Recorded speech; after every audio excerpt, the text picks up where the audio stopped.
warahmatullahi wabarakatuh. Halo semuanya, apa kabarnya nih? Semoga kalian tetap baik ya. Nah, pada video ini saya akan mengajak kalian untuk menganalisis kesalahan tanda baca nih yang sering banget kita lupakan. Sebelum masuk pada pembahasan, izinkan saya untuk memperkenalkan diri dulu ya. Halo semuanya, saya Triduraka Putri dengan NPM 2513031053 Program Studi Pendidikan Ekonomi. Enjoy ya untuk menonton videonya. Jadi, penggunaan tanda baca dalam bahasa Indonesia itu seringkali diabaikan karena dianggap sebagai hal kecil yang tidak perlu berpengaruh. Tapi, banyak orang tuh lebih fokus pada isi tulisan tanpa memperhatikan cara penyampaiannya. Padahal, tanda baca memiliki peran penting dalam membantu pembaca memahami maksud suatu kalimat. Jika tanda baca tidak digunakan dengan tepat, kalimat dapat menjadi sulit dipahami dan berpotensi menimbulkan salah pahaman dalam penafsirannya. Menurut PUMB, tanda titik digunakan untuk mengakhiri kalimat pernyataan. Tanda ini juga menunjukkan bahwa suatu gagasan telah selesai disampaikan. Selain itu, tanda titik juga digunakan dalam penulisan singkatan tertentu serta pemisah angka pada bilangan ribuan. Dalam praktik penulisannya, kesalahan yang sering terjadi adalah tidak menambahkan tanda titik di akhir kalimat. Hal ini membuat kalimat terlihat belum sesuai dan dapat mengganggu pemahaman pembaca.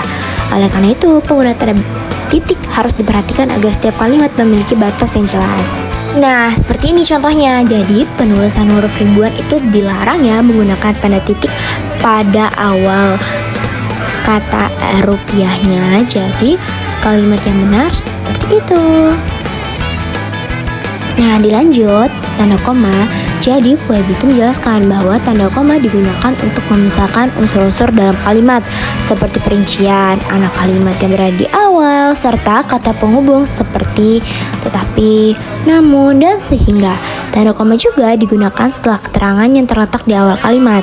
Kesalahan yang sering ditemukan adalah tidak menggunakan koma pada kalimat bertingkat, misalnya setelah anak kalimat di awal. Akibatnya, hubungan antar bagian kalimat menjadi kurang jelas.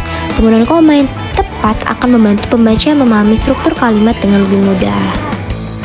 Nah, contohnya itu seperti ini. Jadi, penulisan yang benar itu adalah hai, siapa namamu? Karena itu menunjukkan adanya jeda antara sapaan dan pertanyaan. Seperti itu. Berdasarkan PUMB, tanda tanya digunakan pada akhir kalimat yang berisi pertanyaan. Tanda ini juga berfungsi untuk menunjukkan bahwa kalimat tersebut memerlukan jawaban atau respon dari pembaca atau lawan bicara. Nah, kesalahan yang sering terjadi adalah penggunaan tanda titik pada kalimat tanya. Hal ini tuh dapat mengubah intonasi kalimat dan membuat maksud pernyataan itu menjadi kurang jelas. Oleh karena itu, tanda tanya harus digunakan sesuai dengan fungsi kalimatnya. Jadi, ini kalimat yang benar ya. Di manakah kamu tinggal? Itu harus diakhiri dengan kalimat tanda tanya. Menurut PUMB, tanda seru digunakan untuk menyatakan perintah, larangan, seruan, atau ungkapan yang mengandung emosi kuat. Jadi tanda ini tuh memberikan penekanan pada kalimat sehingga maksud yang ingin disampaikan tuh menjadi lebih tegas. Nah, kesalahan yang sering dikemukakan itu adalah tidak menggunakan tanda seru pada kalimat perintah atau peringatan. Akibatnya, kalimat tuh terdengar datar dan kurang menunjukkan maksud sebenarnya. Dengan penggunaan tanda seru yang tepat, pesan dalam kalimat dapat tersampaikan dengan lebih jelas. Ini seperti contohnya. Jadi, penggunaan kata gawat itu kan menunjukkan emosi atau menunjukkan perasaan itu. Jadi harus menggunakan tanda seru. Seperti itu. Nah, dilanjut tanda titik 2. Jadi, menurut PUMB, tanda titik 2 digunakan untuk memperkenalkan penjelasan atau perincian setelah suatu pernyataan yang sudah lengkap. Tanda ini biasanya digunakan sebelum daftar, rincian, atau keterangan yang bersifat penjelas. Selain itu, tanda titik juga digunakan dalam penulisan dialog atau kutipan yang tertentu. Seperti ini, contoh kalimat yang benar dan salah.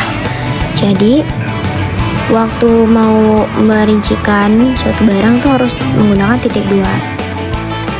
Berdasarkan PUMB, tanda titik koma digunakan untuk memisahkan dua kalimat setara yang masih memiliki hubungan makna yang erat. Selain itu, tanda titik koma juga dapat digunakan untuk memisahkan unsur dalam perincian yang sudah mengandung tanda koma.